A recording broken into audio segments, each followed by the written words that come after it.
Hello everyone and welcome to the Cisco Collaboration Facebook group as well as on the Collaboration Learning Series channel on YouTube.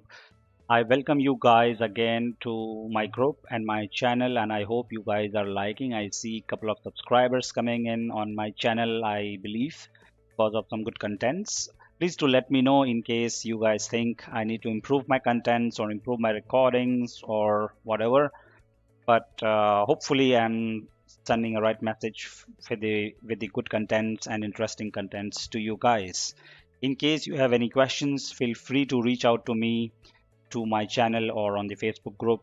We are a lot of guys here and we could help you guys out in any case you have any problems with your Cisco collaboration stuffs.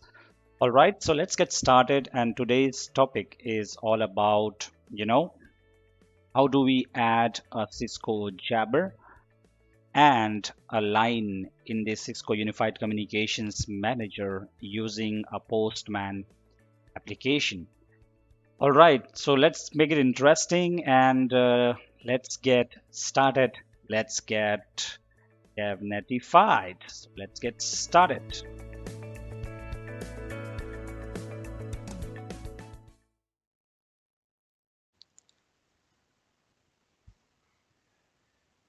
All right, so last time we saw how do we create a CSS, and before that we saw how do we create a partition. Today we are gonna see how do we create a line, and then how do we create a CSF device. So for a Jabber for Windows device. All right. So based upon the partitions and CSS that we created last time, we are going to make use of those partitions and CSS and to assign those to the new directory numbers or the lines and the CSF or Jabber. So this is the provisioning PT that we created, and then this is provisioning Postman that we created using Postman API tool, and this provisioning PT we created using a SOAP UI. So today we are not going to make use of SOAP UI to send some requests because that's easy and you all know about it. Now, hopefully, after watching my videos, today we are going to see how do we just use a Postman to send the request for create for sending the requests. So let's get quickly started. So I'll just make use of SOAP UI to get the request. And if you want to know how do we manually create a SOAP request based upon the WSDL file and the XSD file, so the XML schema definition from Cisco Unified Communications Manager, how do we create it? How do we get this request created? And how can we manually do it? So wait for my upcoming videos and I will show you how could we make use of the manual logic to create the SOAP requests using the API objects. So for now, I'll just copy this request. I think I've already copied this, and based upon this, there are a lot of things that are optional that we will remove it, and then we will make this short SOAP request to create a line. I hope you know how do you use a SOAP UI. If not, please watch the second video in the playlist or the third video in the playlist, and then you will be getting the information how do you use a SOAP UI client and how do you generate the request or receive a response. All right, so let's see. So I've copied all the request from here, the complete request, and then I removed the lines that we do not need. So, you know, I'll zoom it a little bit. Maybe now it's possible to see. So the most important thing, as I already always say, is the SOAP envelope line in the XML request or the XML body, where you define, okay, what is the path for the schema, and then what is the version of the API that you're using. So we are using here 12.5. That's important. And then this SOAP header is not mandatory, and SOAP body is really important, and we are creating add line object. So we are using add line API to create a line. And just let's see, we will create a pattern or a line 1000, and we'll say the description as postman line provisioning, and I'll say the usage of this object is for device, and I will put this line or the directory number into provisioning PT. Okay, uh, so this alerting name is also optional, but I will provide this alerting name here just for understanding if it is visible or not. So I'll give it a name as provisioning line. And then also ASCII alerting name, we just put it as provisioning line. Just a question, if you guys know what is the difference between an alerting name and an ASCII alerting name, what's the difference, where it is used? If you already know about it, write down in the comments. Let's see if that's the good way to exchange information, you know. So if not, then I would definitely respond back in the comments if needed. All right, let's then just copy this request inside Postman. So this is the Postman, and then so the first thing that you could do is to save your requests for every time. You can just create a new collection. Let's say I'm saying test, and then I say create. And in this collection, I can just say, add a request. So in the request, I will say it is for adding line, and then save it. And in the adding line, I will say this is not a get request, but this is a post request. And what is the URL of the post request? Which it is HTTPS. And I will just use this. The IP address of the Cisco Unified Communications Manager publisher :8443 port number /AXL /. And then you need to have an authorization header. In this authorization header, I will say this is the basic authorization, and the basic authorization, you have the administrator as username and then the password. After this, we will put in the headers. So I will just,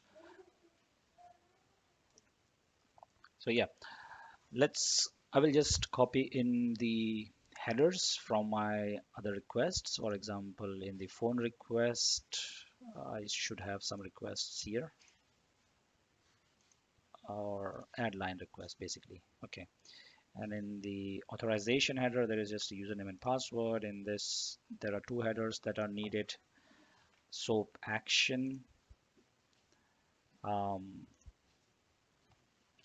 SOAP action, and then you will say what is the value of this SOAP action. So this should be the value. Sorry, CUCM DB version 12.5 add line. This is very important because this says what object are you creating, or what is the API that you are using. So I'm using an add line API. All right. After this, you need to define, but yeah, it comes automatically. Yeah, we need to just then put in the body. Click on body, click on raw, and then here you just paste it. Sorry, the code or the SOAP request that we made here using the SOAP UI client. Where's my Postman? Yeah. So this is your SOAP request, and then we will say here just JavaScript, and I hope this header is then not strange. So usually you will need here a content type. So just content type as the header.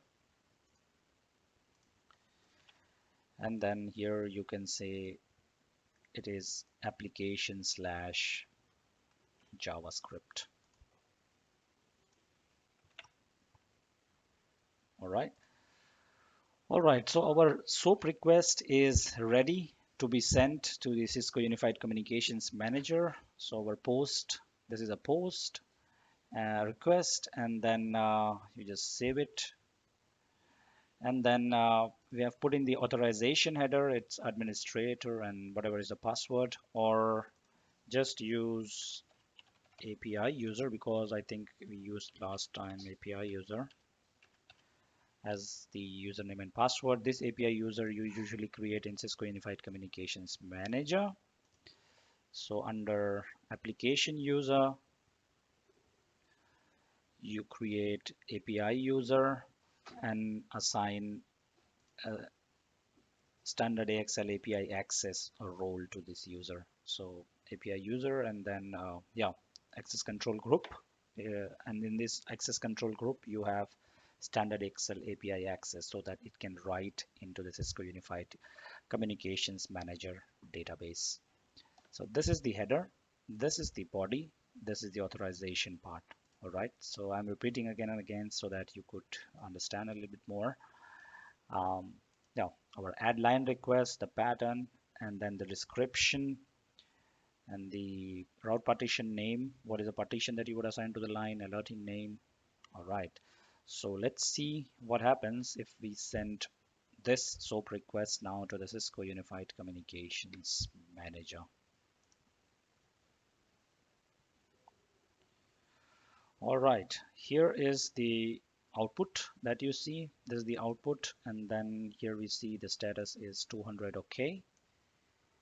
If I can zoom in a little bit, I don't know if I can.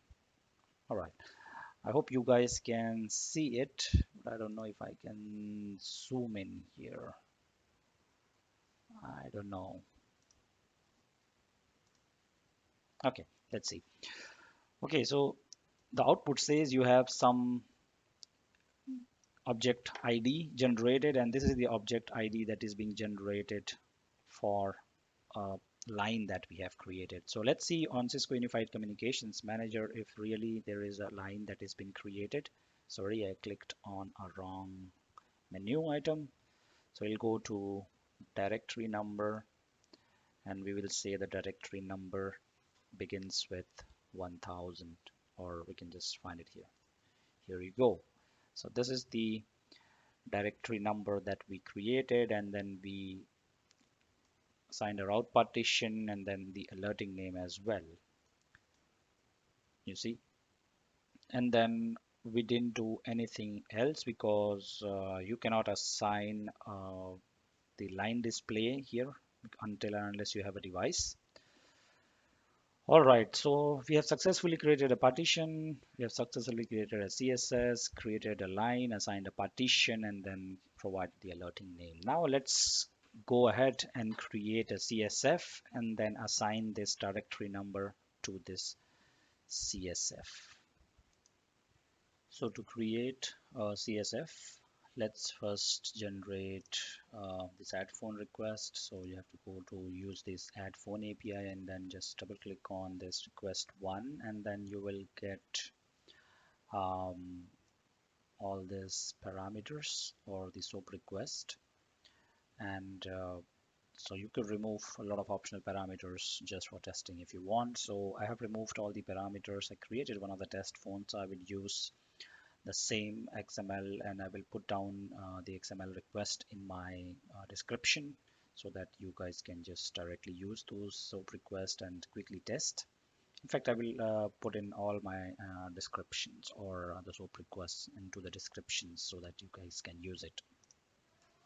All right, so this is the SOAP request that I have removed all the lines that are not needed for now, and then just created the SOAP request, and then just say uh, this name could be CSF Postman. So it's the name of the device, and description, let's say provisioning Postman Java. Okay, and then the product, we are creating a Cisco Jabber, so it's Cisco Unified Client Services Framework for Jabber for Windows. And then what is the class of this object? It's a phone. And then what kind of protocol is this phone using? We have to mention it. It's SIP, and the protocol side is user, and then we will use just assign the CSS to this device. We'll say postman CSS that we have already created. We haven't created the device pool, so we'll keep it by default. So we'll use a default value here. And then I just created via Postman this user pro1. So I'm using this user pro1 to add a new device or to assign a new device to this user. and I'll say common phone config. Let's keep it default value because that's the needed information. And then the use TRP, trusted relay point, we will keep it default as well. And I'll say the line index is 1, and yeah, the pattern that should be assigned is 1000. And then yeah, I think you need to provide on which line, because you could create multiple lines. So you say, okay, index 1, that means line 1. And then in the display, you will say postman CSF. And then I will also, on the label, I mean, and on the postman as the display CSF as well. And the pattern that we are using is 1000 directory number. And the partition that we'll be using is the partition that we created via the postman, which is provisioning minus PD, and that's it. All right, so how do we create a postman request now? So hopefully you guys can see this. So this is the request. So I have made it short a little bit so you can see it, okay. And then we go to postman and then we create a request. So I have created a phone request, a new collection which says add phone, and in the phone it's a post request, and then in the post request we have a URL same as for the line and partition and CSS.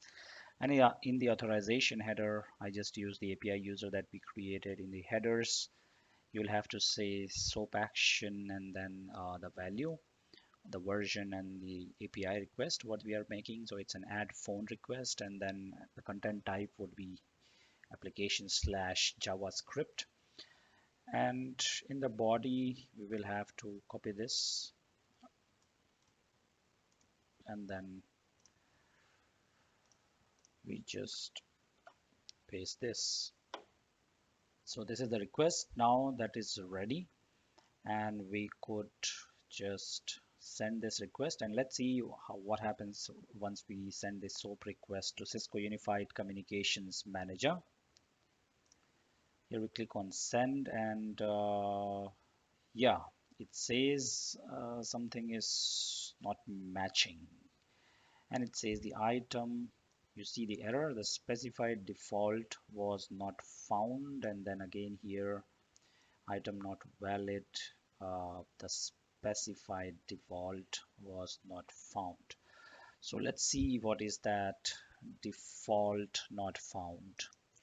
I think it's complaining because of this common phone config name. So maybe I'll just remove it for now and let's see what it says, because it said two values where it was conflicting. So let's send once again this request and see what is the error.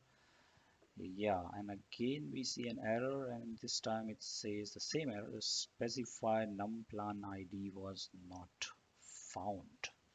Okay, I think I have made some mistake or something. Let me find out. Maybe we do not need UUID here, so this should be without UUID, and let's send it again,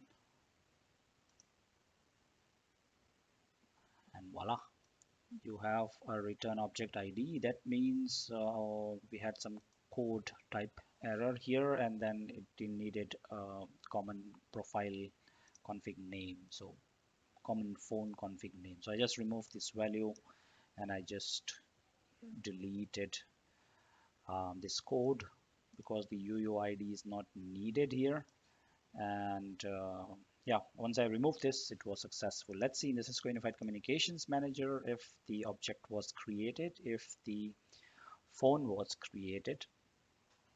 So basically you will see a lot of phones here, but with 1000, voila, you have only one phone that's being created, Cisco Jabber, with the line 1000, and there is a user that is being assigned, which is you see here pro1 that I already created via postman, and then this is the device name, and then these are the descriptions. I hope we see the line label and display as well. So this was during the line creation, and let's see now uh, if, yeah, you have a line text label and a display. So that's the caller ID that we have entered. Perfect. So it looks we have successfully created a phone using Postman tool using the SOAP request. So that's it for today, and in the next chapter or in the next section we will be discussing how would we create some manual SOAP request, and then how could we send this manual SOAP request using the WSDL file and the XML schema definition. So we will not be using SOAP UI to generate the SOAP requests. So it takes a long time to understand the logic behind this, but I'll be talking in a layman's term because I'm not a software developer.